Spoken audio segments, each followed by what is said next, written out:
नमस्कार। स्वागत है आपका अपने YouTube channel NCERT study point पे। और मेरा नाम है अर्जुन। ठीक है, तो आगे चलते हैं। तो आज हम क्लास 12th का जो चैप्टर 1 है, ईंट मन के तथा अस्तियाँ, इसका पार्ट सेकंड देखने वाले हैं। पार्ट 1 जो है वो हमने पहले ही अपलोड कर दिया था हमने, तो आप उस पार्ट 1 को ज़रूर देखें।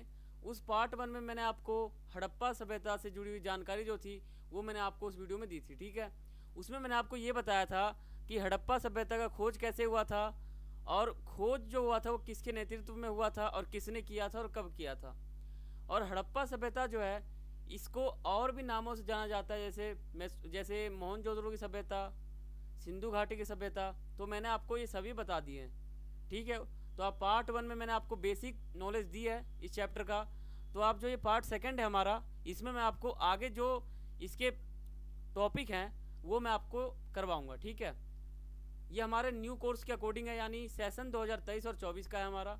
यानी जो बच्चे इस साल क्लास 12th में आए हैं और उनके पास इतिहास का सब्जेक्ट है, तो उनके लिए ये चैप्टर होने वाला है। मैं जो भी टॉपिक कराऊंगा इस चैप्टर में वो आपके लिए होगा। आपके बोर्ड एग्जाम में जो टॉपिक आ रहे हैं उसके अकॉर्डिंग मैं आपको ये पूरा चैप्टर कराऊंगा। ठीक है, ये जो हमारा चैप्टर है ये टोटल 4 पार्ट में ख़त्म होगा। ये हमारा सेकंड पार्ट है। ठीक है, तो आगे चलते हैं। और आपको पार्ट 1 में मैंने बता दिया था कि जो हमारा चैप्टर है ईंट मन के तथा अस्तियाँ, इस चैप्टर का ये नाम क्यों रखा गया है, तो मैंने आपको उसमें सब कुछ बता दिया। तो आप उस वीडियो को देख लें। ठीक है, और आपका कोई सवाल हो, कोई क्वेरी हो, और आप मुझसे पर्सनली पूछना चाहते हो, तो आप मुझे फेसबुक और इंस्टाग्राम के माध्यम से पूछ सकते हो। ठीक है, दोनों का यूज़र नेम जो है वो आप सभी के सामने लिखा हुआ है।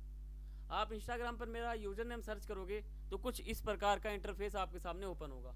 आप मुझे वहाँ फॉलो कर लेना, और आपका कोई सवाल हो आप मुझसे पर्सनली पूछ सकते हो। ठीक है, तो आगे बढ़ते हैं। पहले मैं आपको बता दूं, जो आपका क्लास 12th है इसमें जो आपका हिस्ट्री का सब्जेक्ट है, इसमें आपको पहले चैप्टर में क्या पढ़ना है। ठीक है, तो देखो, आपका जो पहला अध्याय है ईंट मन के तथा अस्तियाँ, तो इसमें आपको प्रारंभिक नगरों की कहानी पढ़नी है। ठीक है, हड़प्पाई पुरातत्व जो है इसका सामान्य पर्यालोकन, और जो हमारा प्रारंभिक शहरी केंद्र था इसकी खोज की कहानी इसमें आएगा। ठीक है, हड़प्पाई सभ्यता जो है ये क्या है इसकी जानकारी आप पढ़ोगे, और मुख्य स्थलों पर पुरातत्वीय रिपोर्ट क्या क्या है। जो हमारा मुख्य स्थल था उसमें जो पुरातत्वीय थे, यानी पुरातत्वीय जो डायरेक्टर थे उनका क्या रिपोर्ट हुआ। ठीक है, विचार विमर्श पढ़ोगे, इनका उपयोग पुरातत्ववेत्ता जो है तथा इतिहासकारों ने किस प्रकार किया, ये आप पढ़ोगे। ये पूरा जो कहानी है ये आपके चैप्टर का है। ठीक है, ये इस साल जो ये चैप्टर है इसमें से आपका जो भी टॉपिक आएगा बोर्ड एग्जाम में वो इसमें से आएगा। ठीक है, आपकी टोटल 3 बुक है, पहला, दूसरा, तीसरा। पहले बुक का नाम है प्राचीन इतिहास, दूसरे का नाम है मध्यकालीन इतिहास, और तीसरे का नाम है आधुनिक इतिहास। ठीक है, तीनों बुक में से 25-25 नंबर के क्वेश्चन पूछे जाएंगे बोर्ड एग्जाम में, और बाकी 5 नंबर का आपका मैप होगा जो कि तीनों बुक में से कंबाइंड पूछे जाएंगे। ठीक है, तो आगे बढ़ते हैं। पहले हम ये जान लेते हैं कि हड़प्पा सभ्यता जो है इसके प्रमुख स्रोत कौन से हैं। तो मैंने आपको पहले चैप्टर में बताया था जो ईंट मनके तथा अस्तियाँ हैं ये खुद हड़प्पा सभ्यता के प्रमुख स्रोत हैं। ठीक है, तो देखो, ईंट जो है वो हड़प्पा सभ्यता का प्रमुख स्रोत है, मनके है, अस्थियाँ है, मृद भांड भी है, मुहरे हैं, मूर्तियाँ भी हैं, और कुछ औजार मिले हैं हड़प्पा सभ्यता में। इन सभी चीज़ों से हमें जानकारी मिल जाती है हड़प्पा सभ्यता के बारे में। स्रोत का मतलब क्या होता है, देखो, स्रोत का मतलब होता है साधन, यानी ऐसे कौन से साधन हैं जिनसे हमें हड़प्पा सभ्यता के बारे में जानकारी मिलती है। ठीक है, तो मैंने आपको सभी स्रोत बता दिए हैं। आपके बोर्ड एग्जाम में क्वेश्चन आ सकता है, ये मोस्ट इंपॉर्टेंट है, आप इसको लिख लो, याद कर लो। ठीक है, ऐसे आ सकता है कि हड़प्पा सभ्यता के प्रमुख स्रोतों का वर्णन करें, ऐसे आएगा। ठीक है, तो आप ये सभी लिख सकते हैं। आप ईंट में लिख सकते हैं कि खुदाई के दौरान जो ईंटें मिली हैं उनसे हमें हड़प्पा सभ्यता के बारे में जानकारी मिलती है, जो कि पंजाब में जब रेलवे लाइन बिछाया जा रहा था तब कुछ ईंटें मजदूरों को मिले, उनसे हमें मिलती है हड़प्पा सभ्यता के बारे में जानकारी। ठीक है, मन के क्या है, तो मन के एक माला है, उनसे हमें हड़प्पा सभ्यता के बारे में जानकारी मिलती है। अस्थियाँ क्या है, अस्थियाँ जो हमें अस्थियाँ मिली हैं, आप मान लो जानवरों का या फिर इंसानों का मान लो, तो उनसे भी हमें हड़प्पा सभ्यता के बारे में जानकारी मिलती है। और आपको मैंने पार्ट 1 में बताया था कि हड़प्पा सभ्यता जो है वो लगभग 5000 से 8000 साल पुरानी सभ्यता है, ठीक है। और आपका अगला जो है वो मृदभान, ये भी बिल्कुल प्रमुख स्रोत है। मुहरे तो आपको पता ही है, एक मुहरा मिला था, उसमें जो है एक तस्वीर था जो बहुत अनोखा तस्वीर था, उससे भी जानकारी मिल जाती है। और मूर्तियां जो है वो तो बहुत सारे हैं, और औजारों से भी जानकारी मिल जाती है। ये प्रमुख स्रोत है जिनसे हम हड़प्पा सभ्यता के बारे में जानकारी प्राप्त कर सकते हैं, ठीक है। और जो हड़प्पा लिपि जो है, यानी हड़प्पाई जो लिपि है, आप ये याद रखो, जब आप क्लास 11th में थे तब आपने मेसोपोटामिया की सभ्यता के बारे में पूरा कुछ सब कुछ जाना था, ठीक है। तो उसकी जो लिपि थी उसका अध्ययन इतिहासकारों ने कर लिया बड़े आसानी से। लेकिन जो हमारा हड़प्पा सभ्यता है, इसकी जो लिपि है ये बहुत ही रहस्यमय लिपि है। ये देखो आपके सामने जो मैंने रखा है फोटो, ये हड़प्पाई लिपि है। वैज्ञानिकों ने इसका अर्थ आज तक नहीं निकाल पाए, यानी इतिहासकार जो है उन्होंने आज तक इन लिपियों का अर्थ नहीं निकाल पाए, ठीक है। आप देखो इस लिपियों को और आप अर्थ निकाल के दिखाओ। अगर आप अर्थ निकाल लोगे तो इतिहास के पन्ने में मैं आपका नाम लिख पाऊंगा, ठीक है। आप इनको पढ़ो और इन लिपियों को समझो। अगर इसका अर्थ निकाल लिया जाता तो हड़प्पा सभ्यता जो है आज रहस्यमय लिपि नहीं होता, उसका जो लिपि है वो बहुत ही आम हो जाता, ठीक है। तो लिपि इसका अर्थ आज तक नहीं निकला। तो आगे बढ़ते हैं, आप जान लेते हैं कि हड़प्पा सभ्यता का जो है उसका विभाजन क्या है। तो आपको ये पता होगा हड़प्पा सभ्यता का काल है 2600 ईसा पूर्व से 1900 ईसा पूर्व, ठीक है। आपको मैंने ईसा पूर्व का बता दिया है, एक वीडियो मेरा है उसमें आप ईसा पूर्व और ईसवी के बारे में पढ़ सकते हो कि ये होता क्या है, ठीक है। तो जो आपका ये जो काल है 2600 ईसा पूर्व से 1900 ईसा पूर्व, ये मान लो 2600 है, यहाँ से समय यहाँ जा रहा है, यहाँ पे 1900 है, ठीक है। और यहाँ पे सन 0 आ जाता है, यहाँ से आगे बढ़ जाता है। तो 2600 से पहले जो हड़प्पाई निवासी थे उनका समय जो था वो कैसा था, मतलब उनका खान पान कैसा था, उनका रहन सहन कैसा था। तो 2600 ईसा पूर्व से पहले के जो हड़प्पाई निवासी थे उनको हम कहते हैं पूर्ववर्ती हड़प्पा सभ्यता, ठीक है। यानी उन 2600 ईसा पूर्व से पहले जो समय है उनको हम कहते हैं पूर्ववर्ती हड़प्पा सभ्यता। लेकिन 1900 के बाद जो समय है उस समय हड़प्पा सभ्यता जो विकसित हो गया, इसलिए इस समय को हम कहते हैं विकसित हड़प्पा सभ्यता, ठीक है। तो आप जान लेते हैं कि ये जो पूर्ववर्ती हड़प्पा सभ्यता जो है और जो विकसित हड़प्पा सभ्यता है, इन दोनों में अंतर क्या है। देखो, पूर्ववर्ती हड़प्पा सभ्यता वो है जिसमें इंसानों की दशा जो है वो बहुत ही दयनीय है, बहुत ही कमजोर है। देखो, इस समय बस्तियां काफी छोटी आकार की थी, मतलब कि जो बस्ती है उसका आकार बहुत ही छोटा था, ठीक है। बड़े आकार की संरचना ना के बराबर थी, ठीक है। लोग कृषि का कार्य करते थे, पशुपालन करते थे, शिल्पकारी का काम करते थे, ठीक है। ये हमारा हो गया 2600 ईसा पूर्व से पहले का समय, जबकि मनुष्य ऐसे थे। लेकिन 1900 ईसा पूर्व के बाद का जो समय आ गया, उस समय हड़प्पा सभ्यता जो है पूरा विकसित हो गया। तो इस समय बस्तियां काफी बड़े आकार की थी, ठीक है। इस समय छोटे आकार की संरचना ना के बराबर थी। लोग व्यापार करते थे, लोग जो है कृषि का कार्य छोड़ दिए, पशुपालन छोड़ दिए, ठीक है। शिल्पकारी का कार्य भी जो है वो छोड़ दिए, ठीक है। तो इस प्रकार जो है हड़प्पा सभ्यता विकसित हो गया। इससे पहले के समय को हम कहते हैं पूर्ववर्ती हड़प्पा सभ्यता, इसके बाद वाले को समय को कहते हैं हम विकसित हड़प्पा सभ्यता, ठीक है। आपको समझ में आ गया होगा, बिल्कुल। तो आगे बढ़ते हैं। तो आप जान लेते हैं जो हड़प्पाई वासी थे उनके निर्वाह के तरीके क्या थे। आप ये देखो, ये जो शब्द है निर्वाह के तरीके, ये आपके एनसीईआरटी का कटिंग है, यानी एनसीईआरटी का टॉपिक है, ठीक है। आपको मैं एनसीईआरटी के अकॉर्डिंग करवा रहा हूँ, और कुछ टॉपिक मैं आपको ऐसे बताऊंगा जो आपके ग्रेजुएशन लेवल का होगा, यानी जब आप बीए में जाओगे वहाँ का कुछ टॉपिक होगा। तो मैं आपको ये चैप्टर बिल्कुल डीप पढ़ाने वाला हूँ, हर चीज़ बताऊँगा। तो आप वीडियो को आखिर तक देखें, साथ ही अपने दोस्तों में भी शेयर करें, ठीक है। तो हम जान लेते हैं कि हड़प्पा वासी थे, उनके निर्वाह के तरीके क्या थे, यानी वो जीवन यापन कैसे करते थे, अपना गुजारा कैसे करते थे, ठीक है। तो पहले तो वो पेड़ पौधे से भोजन प्राप्त करते थे। जो पेड़ होता है उसमें आम लगे, मान लो आम का पेड़ है, आम निकाल लिए, नारियल का पेड़ है वो निकाल लिया, तो उन सब चीज़ों से भोजन बनाते थे, भोजन प्राप्त करते थे, ठीक है, अपना जीवन यापन करते थे। तो प्रमुख जो पॉइंट है ये है। आज के पेपर में अगर पूछ ले कि हड़प्पा वासियों के, ऐसे पूछ लेगा हड़प्पा निवासी के लोग निर्वाह के तरीके क्या क्या अपनाते थे, तो आप ऐसे पॉइंट में बना सकते हो कि पेड़ पौधे से भोजन प्राप्त करते थे। ठीक है, दूसरा आपका पॉइंट बन जाएगा कि इनका मुख्य आहार मछली था, यानी हड़प्पा निवासी जो थे वो मछली खाते थे ज़्यादातर। ठीक है, और जो आपका तीसरा पॉइंट बन जाएगा कि हड़प्पाई निवासी जानवरों का प्रयोग करते थे। इतिहासकारों को कुछ ऐसे भी जानवरों की हड्डियां मिली है, जानवरों का अस्थियां मिला है, कुछ ऐसे सबूत मिले हैं जिनसे यह पता चलता है कि जो हड़प्पाई निवासी थे वो जानवरों को मार कर उनका अंत कर कर जो है उनका मांस खाते थे हड़प्पाई निवासी। ठीक है, तो ये कुछ सबूत मिले हैं हड़प्पा सभ्यता में। तो अनाज का भी प्रयोग करते थे हड़प्पाई निवासी। हड़प्पाई निवासी का मतलब होता है जो हड़प्पा सभ्यता है उसके आसपास जो लोग रहते हैं ना, उनको ही निवासी कहा गया है। तो वो लोग जो है वो अनाज का प्रयोग करते थे, मछली का प्रयोग करते थे, जानवरों का प्रयोग करते थे और पेड़ पौधों से जो है अपना भोजन प्राप्त करते थे। ठीक है, तो आपने निर्वाह के तरीके जान लिए। तो देखो ये लोग अपना निर्वाह के तरीके हैं, इन लोग अपना काम कर रहे हैं। ठीक है, वो लोग अपना कुएं के पास काम कर रहे हैं, पानी ले जाने का काम कर रहे हैं। तो मैंने आपको बताया दोनों काल का। ठीक है, अब हमारा अगला टॉपिक है कृषि प्रौद्योगिकी। कृषि का मतलब होता है खेती और प्रौद्योगिकी का मतलब होता है टेक्नोलॉजी यानी तकनीक। तो जो हड़प्पाई निवासी थे वो खेती करने के लिए किन तकनीकों का प्रयोग करते थे, वही इस टॉपिक का नाम हुआ कृषि प्रौद्योगिकी। यानी खेती करने के लिए हड़प्पाई निवासी किस तकनीकों का काम, किन तकनीकों का प्रयोग करते थे। ठीक है, तो पहला तो बैल का प्रयोग करते थे। यानी हड़प्पाई सभ्यता में, यानी हड़प्पा सभ्यता में कुछ ऐसे एक बैल का मूर्ति मिला है, आपको आगे बताऊंगा।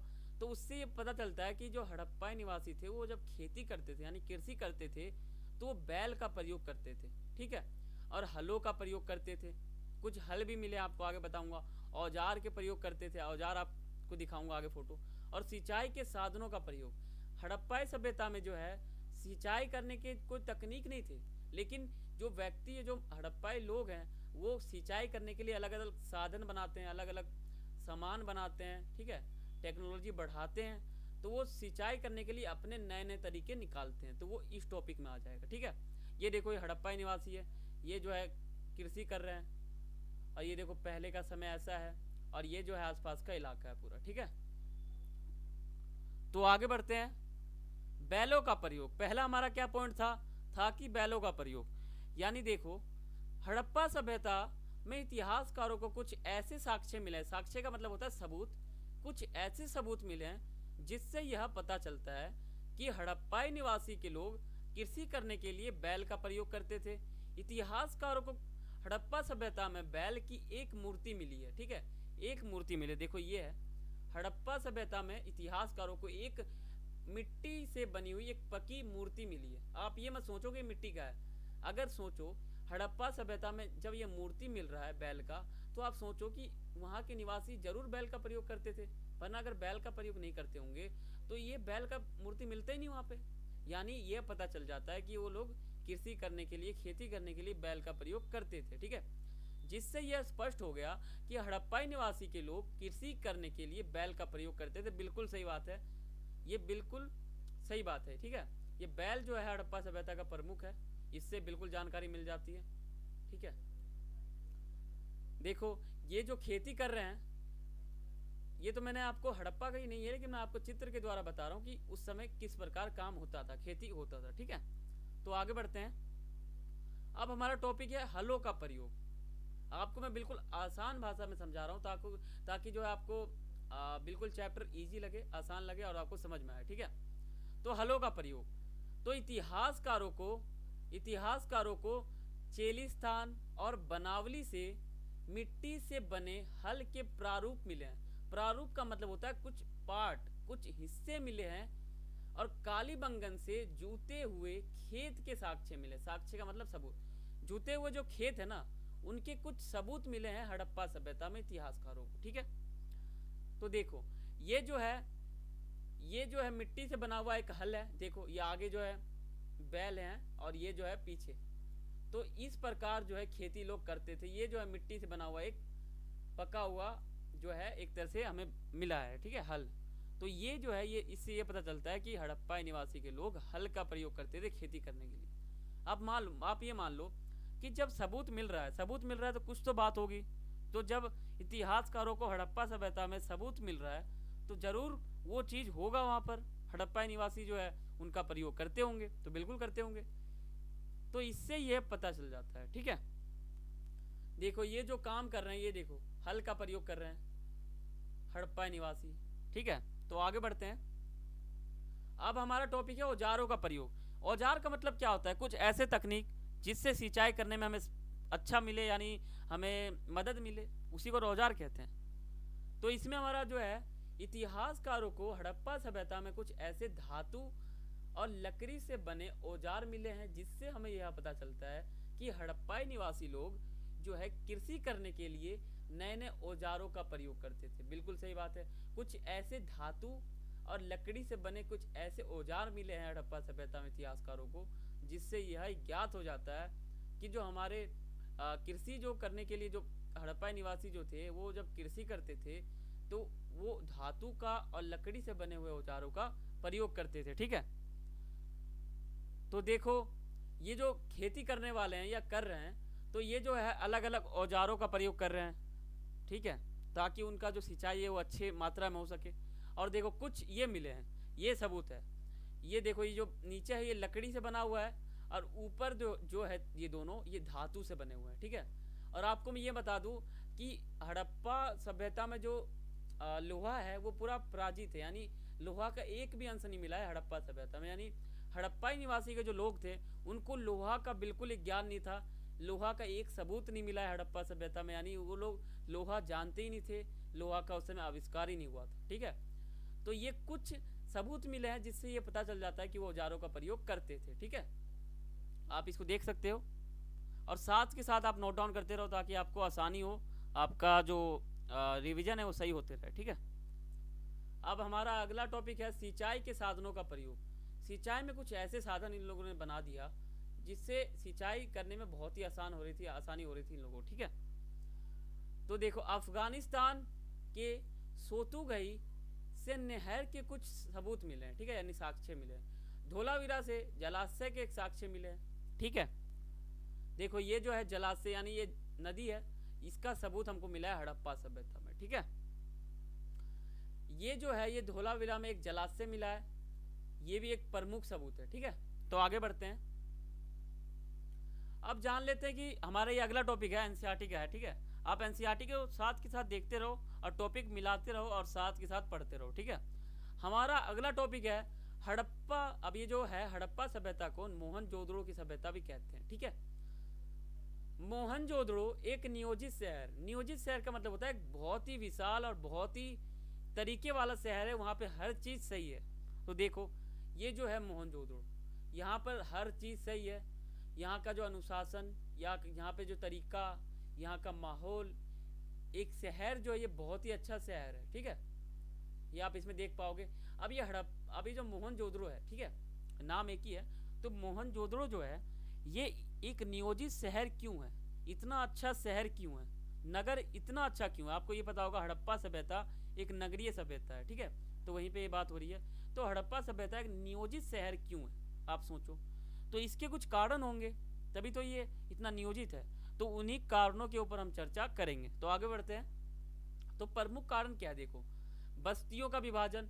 मोहनजोदड़ो में जो है बस्तियों का विभाजन किया गया था, चबूतरों का निर्माण किया गया था, समान आकार के ईंटों का प्रयोग किया गया था। ठीक है, नालियों का निर्माण किया गया था, आवासीय भवनों का निर्माण किया गया था, एकांतता को महत्व दिया गया था और कुओं का निर्माण किया गया था। इन्हीं सब कारणों की वजह से मोहनजोदड़ो जो है वो एक नियोजित शहर है, एक बहुत ही विशाल शहर है और एक अनुशासन वाला शहर है। ठीक है, तो इनको मैं आपको डीप पढ़ाता हूँ अंदर। ठीक है, तो पहले हम देख लेते हैं बस्तियों का विभाजन। तो बस्तियों का विभाजन जो है वो दो प्रकार से किया गया था मोहनजोदड़ो में। पहले को दुर्ग कहा गया। दुर्ग का मतलब होता है, देखो जो मोहनजोदड़ो की सभ्यता जो है उसमें जो ऊपर जो भी मकान बने या फिर जो भी स्थान है, ये ऊपर जो है इसको दुर्गे कहा गया। ठीक है, इसको दुर्गे कहा गया। और जो निचला शहर है इसको जो है इसको निचला शहर कहा गया। ठीक है, अब ये देख लो कि निचला शहर जो है इसकी क्षेत्र बहुत बड़ी है, यानी बहुत बड़े क्षेत्र में ये फैला हुआ है निचला शहर। ठीक है, और जो दुर्ग है ये सबसे ज़्यादा ऊंचाई पे है और सबसे छोटे जगह पे फैला हुआ है। ये फ़र्क है। इन बस्तियों का विभाजन दो प्रकार से किया गया, एक ऊपर है और एक नीचे है। नीचे वाले को निचला शहर और ऊपर वाले को दुर्ग कहा गया। ठीक है, तो जान लो निचला शहर क्या है।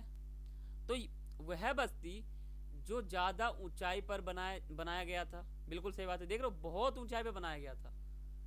एक मिनट। और दूसरा आपके सामने पॉइंट है कि और उन बस्तियों का आकार बहुत ज्यादा छोटा है। देख रहे हो आप, बिल्कुल छोटा आकार है, बिल्कुल ना के बराबर, बिल्कुल छोटा है। उनको कहा जाता है दुर्गे। इस प्रकार की वस्तु बहुत कम क्षेत्रों में फैली हुई थी। इस प्रकार की जो जगह है, क्षेत्र है, बहुत ही कम जगह पे फैली हुई थी। और जो हमारा निचला शहर है, इसमें पहला टॉपिक हमारा, मतलब पहला हमारा जो पॉइंट है वो है, यानी वह बस्ती जो बहुत ज़्यादा नीचे बनाई गई हो। ठीक है, जो बहुत नीचे बनाई गई हो, देख रहे हो बहुत नीचे बनाई गई है। और दूसरा हमारा पॉइंट हो जाएगा लेकिन इस प्रकार की बस्ती बहुत बड़े क्षेत्र में फैली हुई थी। ठीक है, तो आपने ये समझ लिया कि जो ये बस्ती है, नीचे वाले को निचला शहर कहा गया, ये बहुत दूर तक फैली हुई है।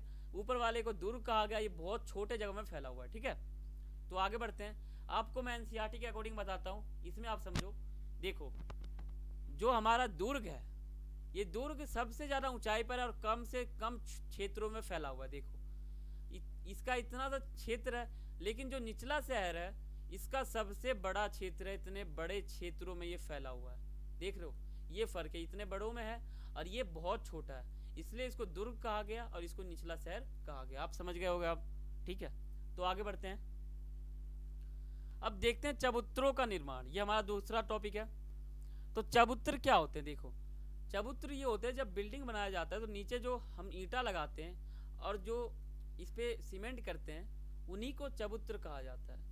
तो ये चबूतर जो है ये मकान को मजबूती प्रदान करते हैं, यानी इसके ऊपर अगर मकान बनेगा तो मकान को मजबूती मिलेगा। तो यही जो हमारा मोहनजोदड़ो की सभ्यता है, इसमें चबूतरों का निर्माण किया गया था, जिससे वहाँ की जो मकानें थी वो बहुत ही मजबूत थी, बहुत ही ऊंचाई पर थी। ठीक है, तो यही था, चबूतरों का निर्माण किया गया था। ठीक है, तो अगला टॉपिक चलते हैं। जो हमारा अगला टॉपिक था वो था समान आकार की ईंटों का प्रयोग। समान आकार की ईंट क्या होता है? देखो, मान लो एक ईंट का लंबाई इतना है, दूसरे ईंट की लंबाई भी इतनी है, तो इसी को कहा जाता है समान आकार की ईंटें। तो मोहनजोदड़ो में समान आकार की ईंटों का प्रयोग किया गया था। आप देख सकते हो, ये देखो, इसकी जो लंबाई है और इसकी जो लंबाई है, ये दोनों लंबाई बिल्कुल सेम है और ये बिल्कुल सेम है। यानी आप समझ गए होगे कि जो मोहनजोदड़ो की सभ्यता है, इसमें मकान बनाने के लिए वहाँ के जो निवासी थे वो समान आकार की ईंटों का प्रयोग करते थे। ठीक है, इस प्रकार के समान आकार के ईंटें जो है वो दो प्रकार से बनाए जाते थे, ये हमें सबूत मिला। यानी इतिहासकारों को हड़प्पा सभ्यता में कुछ ऐसे सबूत मिले जिससे यह पता चलता है कि वहाँ के जो निवासी के लोग थे वो समान आकार की ईंटों का प्रयोग करते थे। और जो समान आकार की ईंटें हैं वो दो प्रकार से बनाई जाती थी। ठीक है, तो पहला तो हमारा था धूप में सुखा के, यानी धूप में सुखा के ईंटें बनाई जाती थी। दूसरा जो है वो है हमारा भट्टी में पकाकर, यानी भट्टी जो होता है उसमें ईंटों को पकाकर बनाया जाता था। दो प्रकार से ईंटें बनती थी, एक भट्टी में पकाकर और एक धूप में सुखाकर। ठीक है, दोनों ही समान आकार की बनाई जाती थी। तो आगे बढ़ते हैं। अब है हमारा नालियों का निर्माण। तो आपको पता होगा कि जो हड़प्पाई, जो ये हमारा मोहनजोदड़ो की सभ्यता है, इसमें हड़प्पाई निवासी के लोगों में नालियों के निर्माण के लिए एक ग्रिड पद्धति को अपनाया। यानी हड़प्पाई निवासी जो थे, वहाँ के जो लोग थे, उन्होंने नालियों के निर्माण के लिए एक बहुत ही मजबूत और बहुत ही अनुशासन वाले पद्धति को अपनाया था। और पहले गलियों के साथ नालियों का निर्माण किया गया और फिर इसके आसपास भवनों का निर्माण किया गया। नाली जो है वो एक बार बनाई गई यहाँ पर, और इसके ही आसपास जो समय है उसके आसपास जो है कुछ भवनों का निर्माण किया गया। ठीक है, इसी कारण जो है हमारा जो मोहनजोदड़ो की सभ्यता है या फिर हड़प्पा सभ्यता है वो नगरीय सभ्यता इसलिए है क्योंकि यहाँ पर इतने सुविधा हैं, इतने कारण हैं। ठीक है, तो जो नाली का आविष्कार इस प्रकार किया गया था। ठीक है, दिख रहे हो, ये बीच में नाली बहा दिया। ठीक है, और इसके बाद कुछ दिनों बाद या कुछ सालों बाद भवनों का निर्माण किया गया था। मैं आपको भवनों का टॉपिक पढ़ाऊंगा कि भवन जो थे वो किस प्रकार बनाए गए थे और कैसे बनाए गए थे। ठीक है, तो आगे हमारा टॉपिक है आवासीय भवनों का निर्माण। तो देख रहे हो ये जो है ये यहाँ के आंगन है। ठीक है, तो भवन इस प्रकार से बनाए गए थे ताकि जो घर का एक तरह से मेन दरवाजा है वो थोड़ा सा दूरी पे हो और आंगन ना दिखे। ठीक है, यानी आंगन से घर की ओर का नज़ारा ना दिखे, इसलिए भवनों का निर्माण किया गया था। ठीक है, भवनों के निर्माण के साक्ष्य हड़प्पा सभ्यता के निचले शहर से मिले हैं। जो हमारा निचला शहर, ये देखो ये निचला शहर है, ये निचला शहर जो है यहाँ से हमें भवन के कुछ साक्ष्य मिले हैं। जैसे मान लो कहीं भवन बनाओ, यहाँ मान लो बना है, यहाँ बना है, यहाँ बना है, तो इन्हीं के कुछ साक्ष्य सबूत मिल गए हैं जिससे ये पता चल जाता है कि वहाँ भवन बने थे। ठीक है, तो आगे बढ़ते हैं। हमारा अगला टॉपिक है एकांतता को महत्व। एकांतता क्या होता है? एकांतता का मतलब होता है घर के निजी मामलों को बाहर ना उतारना, यानी घर के अंदरूनी मामलों को बाहर ना बताना। ठीक है, इसी को कहते हैं एकांतता। तो एकांतता का अर्थ होता है कि घर की बात घर में रहनी चाहिए, तो उसे एकांतता कहते हैं। ठीक है, आपको पता चल गया होगा। और हड़प्पा सभ्यता में इसे ही महत्व दिया गया था, एकांतता को महत्व दिया गया था। ठीक है, ये देखो, ये मान लो ये घर है, ये घर में कोई बात हो गई, इस बात को बाहर नहीं बताना, इसी को एकांतता कहते हैं। ठीक है, ये है एकांतता को महत्व दिया गया हड़प्पा सभ्यता में। ठीक है, तो आगे बढ़ते हैं। हमारा अगला टॉपिक है कुओं का निर्माण। ठीक है, ये मैं आपको कारण बता रहा हूँ कि मोहनजोदड़ो की सभ्यता एक नियोजित शहर क्यों है, यानी नगरीय की सभ्यता क्यों है, ये मैं आपको बता रहा हूँ इसके कारण। इन सब कारणों से ही मोहनजोदड़ो की सभ्यता जो है वो नगरीय सभ्यता है और नियोजित शहर है। ठीक है, तो कुओं का निर्माण इसी के आसपास जो है कुओं का निर्माण किया गया था। देखो ये जो मोहनजोदड़ो है, ये आपको मैंने फोटो दिखाया है, यहाँ पर जो है कुछ कुओं का निर्माण किया गया। देखो कुओं का निर्माण किया गया, और कुएं ये जो हमारा मोहनजोदड़ो की जो सभ्यता है इसके आसपास के जो इलाके हैं, ये कुएं का निर्माण ऐसी जगह किया गया जहाँ पर कोई भी बाहर का व्यक्ति वहाँ पर आ जाए और आकर जो है कुओं का प्रयोग कर सके, पानी पी सके, पानी पीकर या पानी भर कर ले जा सके। तो ऐसे जगह पे ये कुएं का निर्माण किया गया मोहनजोदड़ो की सभ्यता में, जहाँ कोई भी बाहर का व्यक्ति वहाँ पर आएगा और पानी पिएगा और जाएगा। ठीक है, इसी प्रकार से बनाया गया था। तो यहीं पे बनाया गया था हमारा जो मोहनजोदड़ो का इलाका है वहाँ का। ठीक है, हड़प्पा निवासी के लोग कुएं ऐसी जगह बनवाते थे जहाँ कोई भी बाहर का व्यक्ति कुएं से आसानी से पानी पी सके और पानी का प्रयोग कर सके। मोहनजोदड़ो में लगभग 700 के करीब कुएं मिले हैं। ठीक है, ये एमसीक्यू क्वेश्चन बन जाएगा, पूछ सकते हैं कि मोहनजोदड़ो की सभ्यता में लगभग कितने कुएं मिले हैं। ठीक है, तो आपका जवाब आएगा लगभग 700। ठीक है, तो आप इसको समझ सकते हो, याद रख सकते हो और ध्यान रख सकते हो।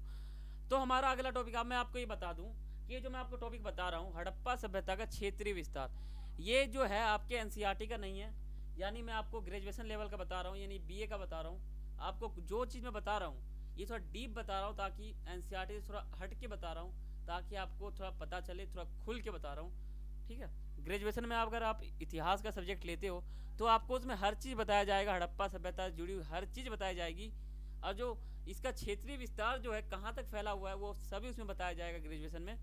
लेकिन यहाँ पर मैं आपको थोड़ी बेसिक जानकारी दे देता हूँ। तो देखो हड़प्पा सभ्यता का क्षेत्रीय विस्तार जो है वो त्रिकोणा आकार का है, यानी 3 आकार में जो है, त्रिभुज जानते होगे आप, तो त्रिभुज के आकार में फैला हुआ एक सभ्यता है हड़प्पा सभ्यता। ठीक है, तो देखो यहाँ पर मैंने आपको जगह बता दी है, 1 मिनट, यहाँ पर मैंने आपको जगह बता दिया ए, यहाँ पे आ जाएगा आपका बी, यहाँ पर सी और यहाँ पर डी। ठीक है, तो इस साइड फैला हुआ है, यहाँ पे हड़प्पा सभ्यता यहाँ से पूरा फैला हुआ है। ठीक है, त्रिकोणा आकार में। तो ए पर हमारा है सुतकांगेडोर। ठीक है, मांडा बी पे है, आलमगीरपुर और दैमाबाद, ये ए पर जो है हमारा सुतकांगेडोर है यहाँ पर, मांडा जो है ये बी पे है, आलमगीरपुर जो है वो सी पे है और दैमाबाद जो है ये डी पे है। ठीक है, आप इसको मैप में समझो, मैप में आपको आसानी लगेगा, आपके लिए मैंने मैप बनाया है। देखो ये त्रिकोण आकार में हड़प्पा सभ्यता फैला हुआ है, यहाँ से लेकर पूरा यहाँ से लेकर यहाँ तक फैला हुआ है हड़प्पा सभ्यता। इसलिए इसे, इसका जो क्षेत्रीय विस्तार है, इसलिए इसको कहते हैं त्रिकोण आकार में फैला हुआ सभ्यता। ठीक है, तो ए पर जो है आपका क्या नाम आएगा, ए पर आपका आएगा सूतकांगेडोर। ठीक है, बी पे आपका आएगा मांडा, सी पे आपका आएगा आलमगीरपुर और डी पे आपका आएगा दैमाबाद। ठीक है, ए बी और सी और डी, ये मैंने आपको थोड़ा सा एक्स्ट्रा बता दिया एनसीईआरटी के अकॉर्डिंग से, अलग बता दिया है, ग्रेजुएशन टाइप का बताया आपको, तो आप इसको पढ़ सकते हो, ध्यान रख सकते हो। ठीक है, वैसे आपका ये जो मैंने टॉपिक बताया, ये क्षेत्रीय विस्तार वाला, ये आपके एनसीईआरटी का नहीं है, लेकिन मैं आपको बता दिया। ठीक है, तो हमारे चैनल का नाम है एनसीईआरटी स्टडी पॉइंट और हमारे चैनल का लोगो ये है। अगर आप हमारे चैनल पर नए आए हो तो चैनल को सब्सक्राइब करो और बेल आइकन पर क्लिक करो। ठीक है, और साथ ही हमारा जो ये पार्ट 1 है हड़प्पा सभ्यता वाला, इसको आप पहले देख लें, फिर आप ये दूसरा पार्ट पढ़ें, तब आपको बिल्कुल ईजी लगेगा दूसरा पार्ट। ठीक है, उसमें मैंने आपको बेसिक नॉलेज दी है। तो इसके बाद हमारा पार्ट 3 आएगा और इसके बाद फिर हमारा आएगा पार्ट 4, यानी 4 पार्ट में मैं आपको ये पूरा चैप्टर करा दूंगा। आप बेफिक्र रहें, टेंशन न लें। ठीक है, तो हमारे चैनल को सब्सक्राइब करें और बेल आइकन पर क्लिक करें, और वीडियो अच्छा लगा हो तो वीडियो को लाइक करें और जितना हो सके उतना अपने दोस्तों में शेयर करें, और कुछ आपको पूछना हो तो आप कमेंट कर सकते हो। ठीक है, मैंने आपको वैसे अपना फेसबुक और इंस्टाग्राम बता दिया है, तो आप वहाँ पे पूछ सकते हो, यहाँ पे पूछ सकते हो। ठीक है, तो आज के लिए फिर इतना ही था। आप ध्यान रख सकते हो और समझ सकते हो। ठीक है, तो जो है हमारा 1 मिनट, तो आप ध्यान रख सकते हो, समझ सकते हो। ठीक है, ताकि आपको नॉलेज रहे, और आप जो है मैंने आपको टॉपिक बताया क्षेत्रीय विस्तार, उसको आप समझ सकते हो ताकि आपको ध्यान रहे। ठीक है, तो फिर मिलते हैं नेक्स्ट वीडियो में, तब तक के लिए थैंक्स फॉर वॉचिंग सभी को। जय हिंद, जय भारत।